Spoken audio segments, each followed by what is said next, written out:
গল্পের শুরুতে আমরা সাইবেরিয়ার একটি জেল দেখতে পাই। সেখানে অনেক জার্মান সৈন্যকে লাইনে দাঁড় করিয়ে রাখা হয়েছে।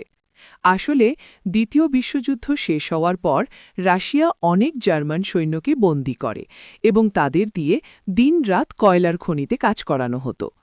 এই জেলের নিরাপত্তা খুব একটা শক্তিশালী ছিল না, কিন্তু তবুও কেউ পালানোর চেষ্টা করত না, কারণ জেলের চারপাশে শুধু বরফ আর বরফ, আর এটি যে কোনো মানব বসতি থেকে প্রায় 14,000 কিলোমিটার দূরে ছিল। তাই কেউ যদি পালিয়েও যেত, সাইবেরিয়ার হাড় কাঁপানো ঠান্ডায় তার মৃত্যু নিশ্চিত ছিল। এই বন্দীদের মধ্যে একজন ছিল খুবই বুদ্ধিমান, তার নাম ক্লেমেন ফায়ারেল। তাকে 25 বছরে সাজা দেওয়া হয়েছিল, কিন্তু সে চায়নি তার অর্ধেক জীবন এই জেলে কেটে যাক। সে যে কোনোভাবেই পালাতে চেয়েছিল। একদিন সে সুযোগ পেয়ে কয়লা বহনকারী একটি মালগাড়িতে উঠে জেল থেকে পালিয়ে যায়। খোলা আকাশের নিচে তারা দেখে সে খুব খুশি হয়, কিন্তু সেই সুখ বেশিক্ষণ টেকেনি। কিছুদূর যাওয়ার পর ট্রেন থামিয়ে দেওয়া হয় এবং এক রাশিয়ান সৈন্য তাকে বন্দুক তাক করে ধরে ফেলে।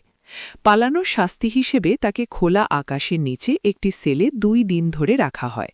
প্রচণ্ড ঠান্ডা আর বৃষ্টিতে তার অবস্থা খুব খারাপ হয়ে যায়। এরপর তাকে বের করে বলা হয়, তোমার সঙ্গীরা তোমার জন্য অপেক্ষা করছে। যখন সে ফিরে যায়, অন্য বন্দীরা লাঠি নিয়ে তার উপর হামলা করে, কারণ তার পালানোর কারণে তারা 2 দিন ধরে না খেয়েছিল। মার খেয়ে সে এতটাই আহত হয় যে তাকে হাসপাতালে ভর্তি করা হয়। হাসপাতালের ডাক্তারও ছিল একজন জার্মান বন্দী। জ্ঞান ফিরে পেয়ে ক্লেমেন তাকে বলে যে সে আবার পালাতে চায়। ডাক্তার তাকে বোঝায় যে পালানো প্রায় অসম্ভব, কিন্তু এখানেও থাকলে তার মৃত্যু নিশ্চিত, কারণ কয়লার খনির বাতাসে বিষাক্ত কার্বন থাকে। শেষমেশ ডাক্তার তাকে সাহায্য করে, নিজের গরম কাপড়, জুতা, খাবার, এমনকি একটি বন্দুকও দেয়। সে জানায় সৈন্যরা কোথায় খাবার লুকিয়ে রাখে। ডাক্তার নিজেও পালাতে চেয়েছিল, কিন্তু ক্যান্সারে আক্রান্ত হওয়ায় তার আর সময় ছিল না। সে ক্লেমেনকে একটি লাঞ্চ বক্স দেয় এবং বলে, যদি বেঁচে যাও, আমার পরিবারের কাছে এটা পৌঁছে দিও। সেই রাতেই ক্লেমেন আবার পালায়, এবার পায়ে হেঁটে। কয়েকদিন পর জেলের ওয়ার্ডেন জানতে পারে এবং খোঁজ শুরু করে। ডাক্তার আগেই আত্মহত্যা করে, কারণ সে জানত তাকে নির্যাতন করা হবে। ক্লেমেন বরফ ঝড়ের মধ্যে দিয়ে হাঁটতে থাকে। 9 দিন পর তার খাবার শেষ হয়ে যায়।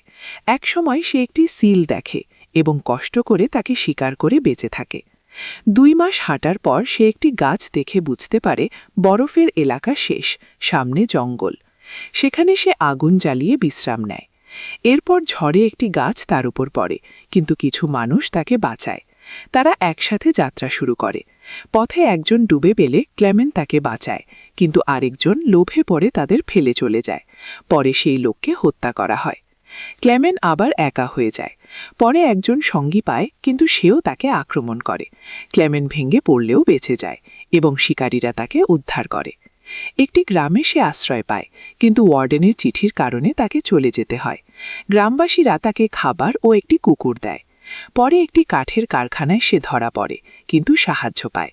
তাকে জার্মানির ট্রেনে তুলে দেওয়া হয়, কিন্তু মালিক ওয়ার্ডেনকে খবর দেয়। ক্লেমেন ট্রেন থেকে লাফিয়ে পালায়।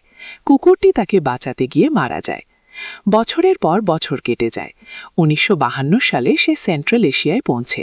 সেখানে একজন মানুষ তাকে সাহায্য করে এবং একটি নকল পাসপোর্ট দেয়। অবশেষে ক্লেমেন সীমান্তে পৌঁছে যায়। সে পাসপোর্ট দেখিয়ে পার হয়ে যায়, কিন্তু ঠিক সীমান্তে ওয়ার্ডেন আবার সামনে আসে। শেষ মুহূর্তে ওয়ার্ডেন তাকে ছেড়ে দেয়, বলে, এই লড়াই শুধু 2 সৈন্যের ছিল, তুমি জিতেছ।